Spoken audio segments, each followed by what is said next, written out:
नमस्कार, the daily show में आपका स्वागत है। मैं हूं आपका मित्र साथी हमदर्द मुकेश कुमार। दोस्तों, आप सत्य हिंदी को देख रहे हैं, पसंद कर रहे हैं, ये हमारे लिए बहुत खुशी की बात है। हम चाहते हैं कि हमारा आपका ये संबंध और भी मजबूत हो, और भी घनिष्ठ हो, और भी प्रगाढ़ हो। इसके लिए हम आपसे गुजारिश करते हैं कि आप कृपया इस वीडियो के साथ दिए गए डिस्क्रिप्शन में जाइए, उसमें नीचे एक लिंक है, उसको क्लिक कीजिए। हमें उम्मीद है कि आप ऐसा ज़रूर करेंगे। तो आइए अब शुरू करते हैं आज का द डेली शो। मित्रों, लॉकडाउन को 50 दिन हो गए हैं। तीसरे दौर का लॉकडाउन 17 मई को ख़त्म होने वाला है। करीब 54 दिन का लॉकडाउन था और अब मोटे तौर पर हम एक अंदाज़ा लगा सकते हैं, आकलन कर सकते हैं कि आखिरकार इस लॉकडाउन में क्या हुआ, हम कितना आगे बढ़े, कितने पीछे हटे।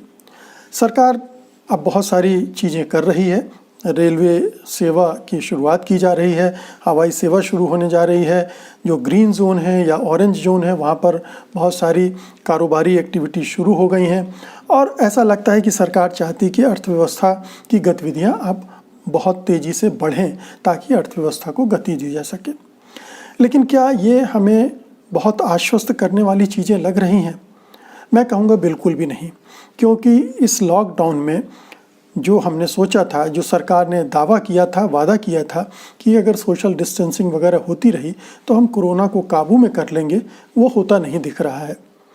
अगर आप ताज़ा आंकड़ों को देखें तो पिछले 24 घंटे में ही करीब 4000 से ज़्यादा मामले सामने आए हैं, जो सबसे ज़्यादा हैं अभी तक इतने कम पीरियड में इतने संक्रमण के मामलों के सामने आने के।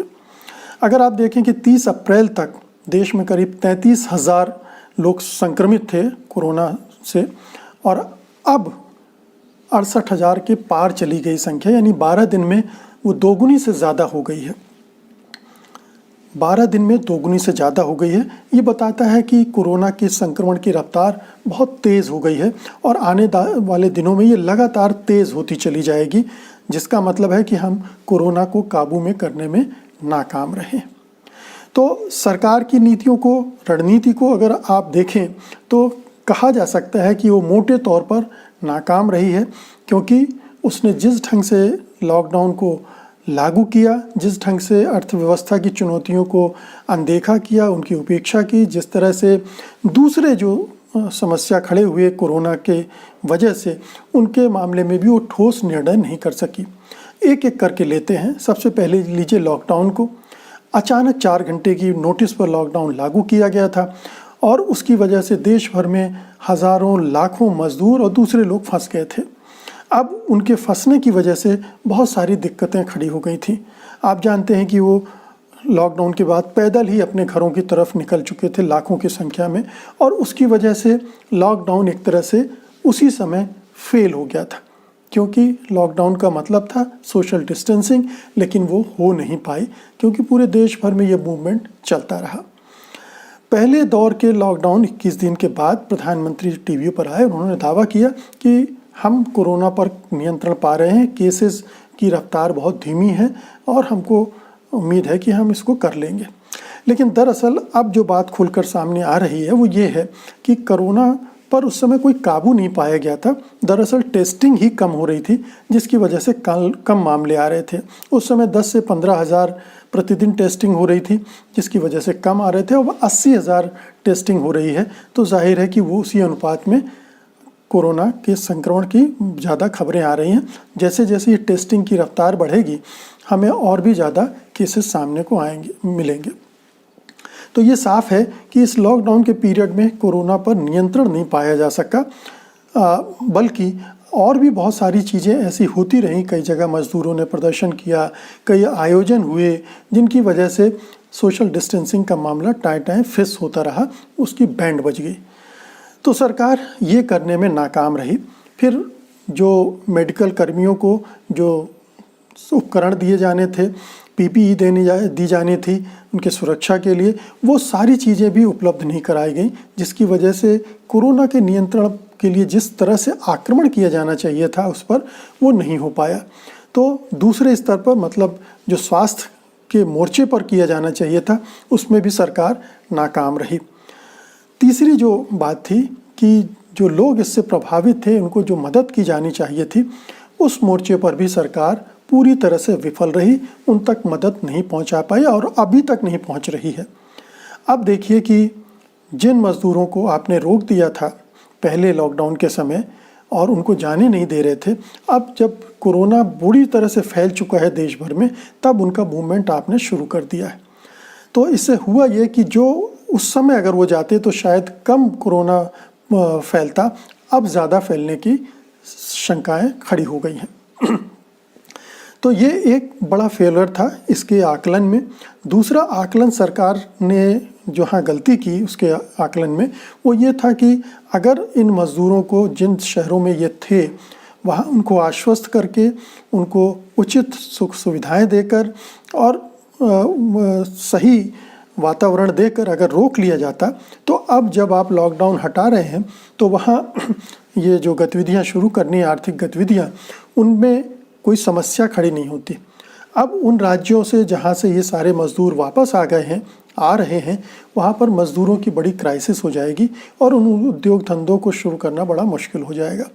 दूसरी तरफ जिन राज्यों में ये मज़दूर जा रहे हैं, ज़्यादातर उत्तर भारत के राज्य हैं, मध्य प्रदेश, राजस्थान, उत्तर प्रदेश, बिहार, झारखंड, इन राज्यों में जा रहे हैं जहाँ उद्योग धंधे बहुत कम हैं, नाम के लिए हैं, मतलब वहाँ उनको रोज़गार दिया नहीं जा सकता। अब यहाँ के मुख्यमंत्री आप ज़्यादातर देखें, बिहार में 15 साल से ज़्यादा है, मध्य प्रदेश में करीब 20 साल हो रहे हैं, बीजेपी की सरकार है, 1 साल कमलनाथ को अगर छोड़ दें तो।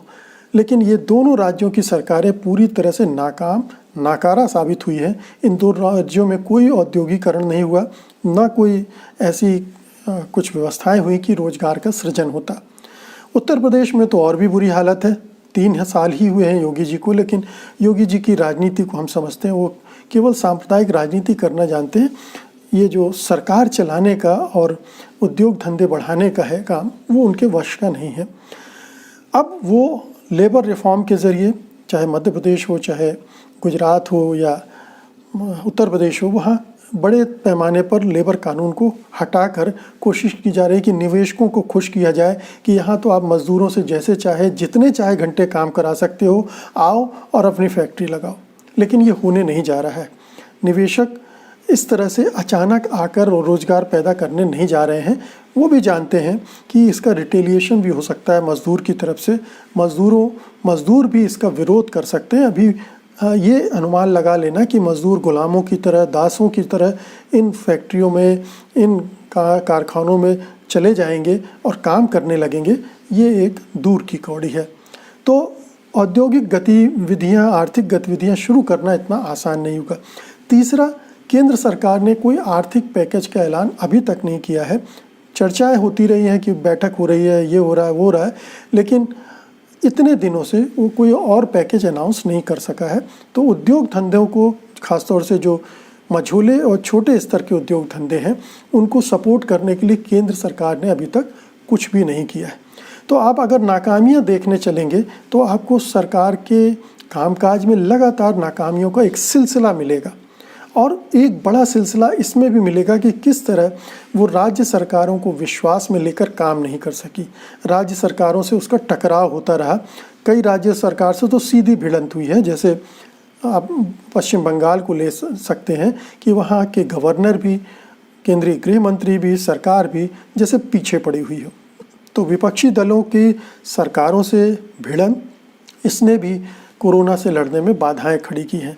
तो केंद्र सरकार की ये चौतरफा विफलता है कोरोना से लड़ने में। ना तो वो कोरोना से लड़ पाई और ना ही अब अर्थव्यवस्था को जो रिवाइव करने की कोशिश वो करने जा रही है, उसमें भी बड़ा संदेह लग रहा है। बल्कि आशंका तो ये हो रही है कि अगर आर्थिक गतिविधियां बढ़ेंगी तो सोशल डिस्टेंसिंग कम होती जाएगी और कहीं ऐसा ना हो कि ये कोरोना संकट और भारी संकट बन जाए और उससे जूझना फिर मुश्किल हो जाए।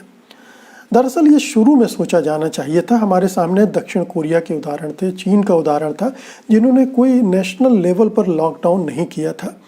जहाँ पर था उस स्तर पर लॉकडाउन करके उसको वहीं पर सीमित किया और जिसकी वजह से वो जल्दी से निकल सके और पूरे देश भर की आर्थिक गतिविधियाँ ठप नहीं हुई।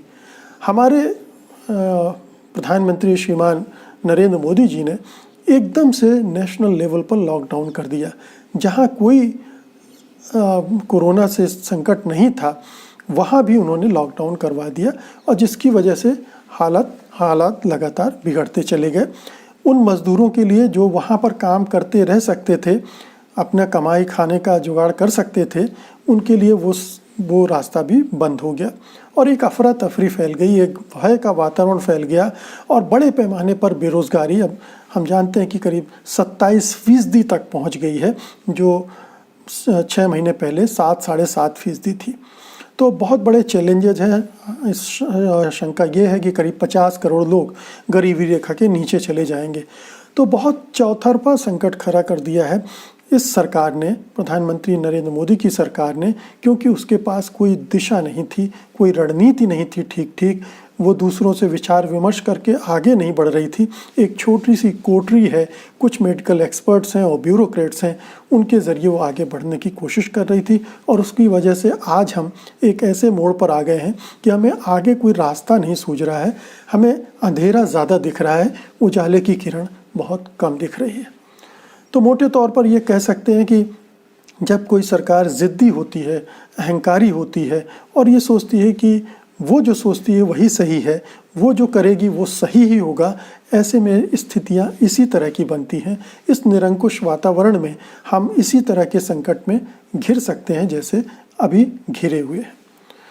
तो मित्रों, ये बहुत चिंता की बात है और निश्चित रूप से हम अभी कहने की स्थिति में नहीं है कि कोरोना संकट हमें कहाँ जाकर लाकर पटकेगा, हम कोरोना से कैसे मुक्त होंगे और हमारी अर्थव्यवस्था फिर से कैसे ठीक ठाक पटरी पर कब तक लौटेगी, कुछ कहना मुश्किल है। ख़ास तौर पर जब ऐसी सरकार हो जो देश को भी विश्वास में न ले पा रही हो।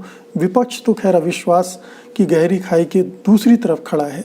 तो ऐसी सूरत में कुछ भी कहना असंभव है। कोई भी इस सरकार के रहते कोई भविष्यवाणी कल के लिए नहीं कर सकती, क्योंकि ये अचानक कुछ भी भविष्यवाणी करने वाले और कुछ भी निर्देश जारी करने वाली सरकार है। अचानक नोटबंदी, अचानक लॉकडाउन, अचानक जीएसटी, कुछ भी हो सकता है और इसीलिए ये अनिश्चितता जो है वो हमारे लिए एक बहुत बड़ा अभिशाप बनकर सामने खड़ी है।